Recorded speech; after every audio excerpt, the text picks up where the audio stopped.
பொன்விலங்கு. பொன்விலங்கு 1993ஆம் ஆண்டு ரகுமான் ரஞ்சித், ரம்யா கிருஷ்ணன் மற்றும் சிவரஞ்சனி ஆகியோர் நடிப்பில் இளையராஜா இசையில் அறிமுக இயக்குனர் கே.எஸ். ராஜ்குமார் இயக்கத்தில் கே. ராஜரத்தினம் தயாரிப்பில் வெளியான தமிழ் திரைப்படமாகும். இதில் முத்துவாக ரஞ்சித்தும், ரகுவாக ரகுமானும், ராணியாக ரம்யா கிருஷ்ணன், மல்லிகாவாக சிவரஞ்சனியும் நடித்துள்ளனர். முத்து தன் சகோதரி மல்லிகாவுக்காக வாழ்பவன். முன்னோக்கமான முத்து தவறு செய்தவர்களை அடித்து விடுவான். மேலும் காவலர்களை கண்டாலே வெறுப்பவன். முத்துவை நேசிக்கும் ராணி முத்துவை கவர பல வழிகளில் முயற்சித்துக் கொண்டே இருப்பாள். நேர்மையான காவலாய்வாளர் ரகு மீது மல்லிகா காதல் கொள்கிறாள். இருவரும் காதலிப்பதை அறிந்ததும் முத்து தன் தங்கையை அடித்து விடுகிறான். ராணி குறுக்கே வந்து முத்துவை தடுக்கிறாள். அப்போது அவன் காரணத்தை கூறுகின்றான்.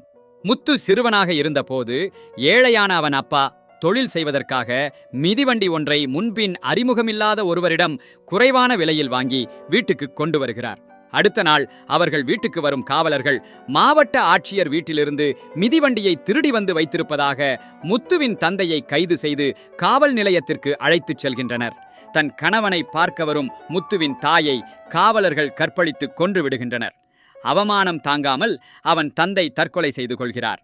இதன் காரணமாக முத்து அப்பொழுது முதல் காவலர்களை வெறுக்கிறான். இந்த விவரங்களை அறியாத கைக்குழந்தையாக இருந்த மல்லிகாவை அதன்பின் முத்துவே கஷ்டப்பட்டு வளர்த்து வந்துள்ளான். முத்துவை புரிந்து கொள்ளும் மல்லிகாதான் ரகுவை மறந்து விடுவதாக உறுதியளிக்கிறாள். ராணியின் வேண்டுகோளுக்கிணங்க ரகு மல்லிகா திருமணத்திற்கு சம்மதிக்கும் முத்து அதற்கு ஒரு நிபந்தனை விதிக்கிறான்.